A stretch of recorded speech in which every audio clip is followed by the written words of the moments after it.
Vous aurez sûrement constaté vous aussi, le Bénin brille de mille feux de par l'Afrique tout entière et même le monde entier en mettant en avant sa culture. Aujourd'hui, je m'intéresse à cette question-là et si vous êtes là, c'est sûrement parce que ça vous intéresse aussi. On décortique tout ça tout de suite. C'est parti, c'est maintenant.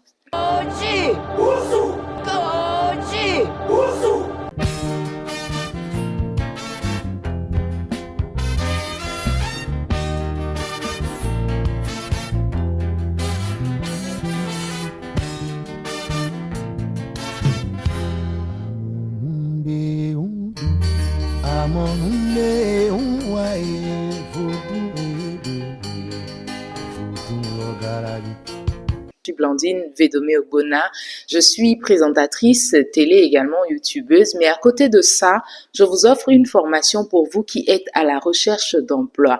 8 astuces pour pouvoir convaincre pendant un entretien d'embauche. Et ce n'est pas tout, je vous propose donc également des offres d'emploi. Si vous êtes en Afrique, je vais dénicher pour vous les meilleures offres d'emploi que je partage régulièrement sur mes pages TikTok et Facebook. Donc, procurez-vous la formation. Je vous laisserai le lien dans la description et également le lien de mes différents réseaux pour vous qui êtes à la recherche d'un emploi, histoire de ne manquer aucunement l'emploi de vos rêves. Merci de partager autour de vous. Alors, revenons au sujet qui nous rassemble aujourd'hui, c'est donc le country branding du Bénin, ou sinon le Bénin qui brille par sa culture avec une image qu'il met en avant. Si on doit remonter dans les faits, il s'agit donc de 2016, depuis l'élection du président Patrice Talon arrivé au pouvoir pour pouvoir changer les choses. Il met en place donc directement un plan d'action gouvernemental avec 77 réformes prioritaires qu'il prendra donc le temps de pouvoir atteindre lors de son mandat et son mandat également renouvelé en 2020. Et dans ces 77 réformes, vous n'êtes pas sans savoir que la culture a forcément une place prioritaire. Mais j'aime la vision de l'homme parce que n'oubliez pas, c'est un businessman. Comment est-ce que le président Talon s'y prend?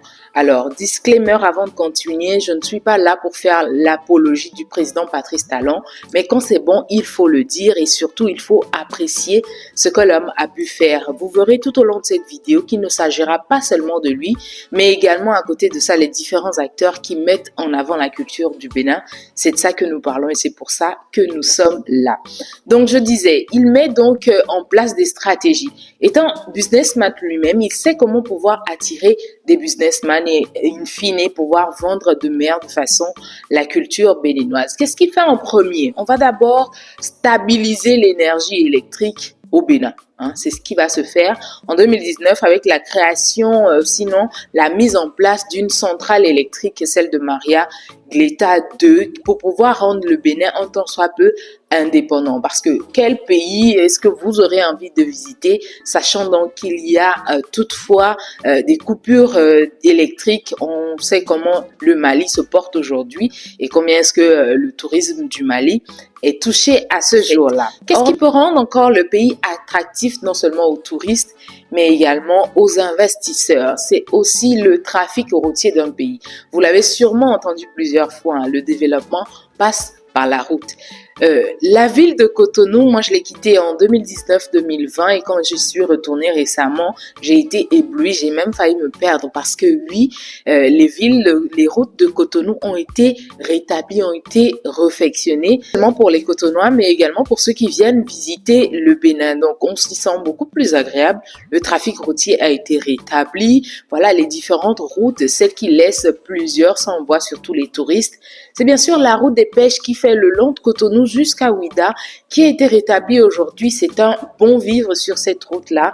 Et ne parlons pas du boulevard de la Marina aussi, qui est directement sorti de l'aéroport, laisse sans voix tous ceux qui viennent pour visiter le Bénin. Et désormais, la propreté de ces différentes routes-là, on en parle. Alors, c'est le visage du Bénin qui est rétabli de cette façon-là et maintenant on peut mettre en avant la culture du Bénin. L'une des actions qui va placer le Bénin sur l'échiquier mondial de par sa culture, qui va le faire briller, c'est d'abord la demande de restitution des biens par le président Patrice Talon qui demandait à la France de rendre les biens qui ont été pillés au Bénin lors de la colonisation. C'est une action qui a été louable parce que aucun pays jusque-là, depuis l'abolition de l'esclavage, n'a eu le cran de demander à la France ou aux pays colonisateurs de restituer ces biens royaux qui ont été volés. Donc c'était donc un gros tollé sur le niveau international et surtout que plusieurs se demandaient est-ce qu'il aurait eu gain de cause parce que c'est quand même la France et ce sont des biens qui y sont placés quand on a comme argument de ce qu'en Afrique, nous n'avons pas des musées adéquats pour pouvoir conserver ces biens-là. Mais force est de constater que le président Patrice Talon obtient gain de cause finalement. 26 biens royaux sont restitués au Bénin, ce qui n'est pas rien et surtout qui donne donc le top à plusieurs pays qui vont emboîter le pas, notamment le Ghana et le Sénégal juste après. Et concernant la question de la conservation, c'était aussi le moment de pouvoir réhabiliter les différents musées qui sont présents au Bénin, histoire de conserver. Et juste après, il est organisé donc une grande séance de visite de ces biens-là et de par le musée qui a été rétabli. Qu'on se souvienne, en 2022, en juillet plus précisément, a été érigée la statue de l'Amazone. Ces statues-là qui, quand vous allez à Cotonou, désormais, vous ne pourrez pas quitter Cotonou sans passer par la statue de l'Amazone ou sinon ne pas aller à la place de l'Amazone en premier. Cotonou n'avait pas un monument aussi resplendissant, aussi représentant de la culture béninoise qu'on sait qui est basée sur les Amazones, le Vaudou également. Donc cette statue de 30 mètres de haut fait forcément son effet. Dadju et Taiki sont même venus pour pouvoir tourner un clip vidéo de ce côté-là. Les influenceurs, quand ils arrivent, quand il y a des campagnes, ils vont de ce côté-là, ce qui représente désormais que vous êtes au Bénin, tout comme avec la Tour Eiffel en France ou la Statue de la Liberté aux États-Unis. C'est donc devenu un poids marquant. Alors, on va faire un petit rétro parce que cette statue a été érigée juste après la sortie du film mondial Woman King. Ce film qui est canadien et américain à la fois, qui a mis en lumière la culture béninoise de par les Amazones, ces femmes-là dans les années 1800 qui ont été bien sûr à la base du royaume du Dahomey, la protection de celui-là et dont on parle à travers le monde entier. Ce film, laissez-moi vous dire, a fait au box-office totalement 94 et quelques millions d'entrées, je parle en dollars bien entendu, donc allez voir combien est-ce qu'il a été vu. Et il sortait à un moment fatidique où le retour aux sources était tendance au niveau des afro-descendants qui se retrouvaient donc en Amérique, en Europe pour la plupart, où ils sont à la recherche de leur identité et voilà qu'ils viennent donc savoir un peu plus sur le Bénin parce que oui, des extraits de ce film ont été tournés au Bénin dans les réalités béninoises en langue fon bien entendu. Donc ce qui met forcément en lumière et bim badaboum, le gouvernement béninois profite donc de cette sortie-là pour ériger la statue de l'Amazone, ce qui rend le Bénin encore plus attractif aux touristes. Tout le monde a envie d'aller voir comment est-ce que les Amazones vivaient, comment est-ce que le pays des Amazones se trouve, comment est-ce qu'on y vit, qu'est-ce qu'il donne. Et puis, c'est attrayant, donc l'image du Bénin est encore beaucoup plus vendue et ceci, c'est un coup de maître. Chapeau, respect. Donc, continuons donc dans ce branding-là, comme mettre en avant la culture du Bénin, vendre cela et pouvoir attirer touristes et investisseurs au Bénin. On remarque un peu que le Bénin s'inspire quand même des premiers pays qui l'ont fait ici en Afrique. Je pense directement au Rwanda pour l'Afrique de l'Est qui a désormais raconter une histoire autour de la culture du Rwanda. Aujourd'hui, elle est beaucoup plus portée sur sa verdure, en faire un pays vert, en faire un pays protecteur de l'environnement et des animaux. Donc, mettons donc au centre de celui-ci les gorilles qu'on appelle chaque année, on invite des personnalités venues du monde entier pour pouvoir baptiser les gorilles, etc. Donc, le Bénin aussi s'en inspire.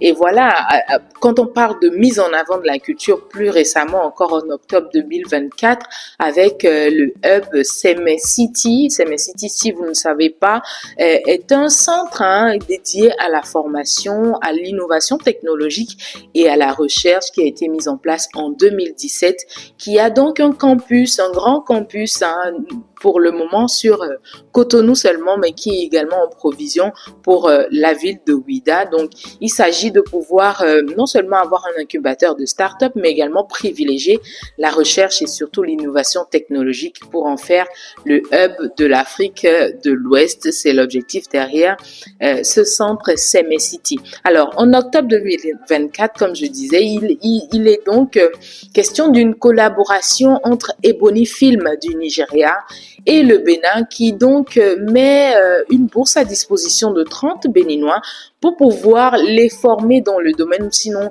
améliorer leur niveau, histoire de pouvoir créer de films, s'inspirer du Nigeria, créer des films à grande envergure, non seulement pour le cinéma, mais également pour la télé, histoire de mettre encore en avant la culture du Bénin, et ceci c'est juste à saluer parce que c'est comme ça aussi que les grandes puissances africaines font leur démarche, et si le Bénin emboîte ce pas, ce n'est que pour le bien-être non seulement des Béninois, mais également de la vente, de la destination Bénin au travers le monde entier. Une autre action du Bénin pour vendre la destination Bénin, toujours dans cette même lignée du country branding du Bénin. C'est en juillet, oui, toujours en juillet. On a comme l'impression que juillet réussit au mieux, les projets culture Bénin, etc. Mais en 2024, cette année où le président Patrice Talon, de par l'Assemblée, je ne dirais pas le président, mais plutôt les députés de l'Assemblée nationale du Bénin ont souhaité ou sinon ont voté pas à l'unanimité, mais à la majorité, une loi qui offre la nationalité béninoise aux afro-descendants. Ouais, je vous le disais il y a quelques instants, c'est très tendance dernièrement, les afro-descendants sont à la recherche de leur identité culturelle, de leurs sources, de leur base, et donc voilà, le Bénin qui s'ouvre comme ça à eux, leur disant écoutez, si dans votre recherche d'ADN vous avez eu à majorité que vous venez du Bénin, ou sinon si vous êtes juste tombé amoureux de ce pays, venez, nous on vous offre la nationalité béninoise à vous qui voulez. Quoi de mieux en fait pour pouvoir permettre à ces personnes-là de pouvoir s'identifier de la meilleure des façons au Bénin et ainsi vendre la culture du Bénin, une culture qu'on sait qui est promue de par le monde entier au travers le vaudou tout simplement. Et aujourd'hui, on remarque aussi, toujours dans ce country branding, toujours en train de vendre la culture béninoise, on remarque aussi une autre communication autour du vaudou.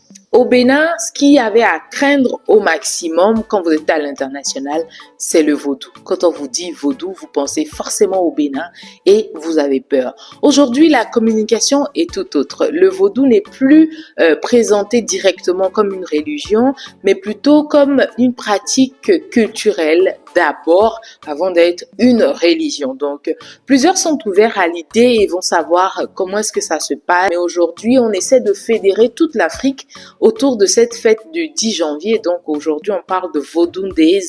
Et cette année encore, c'était des milliers de touristes qui ont été accueillis.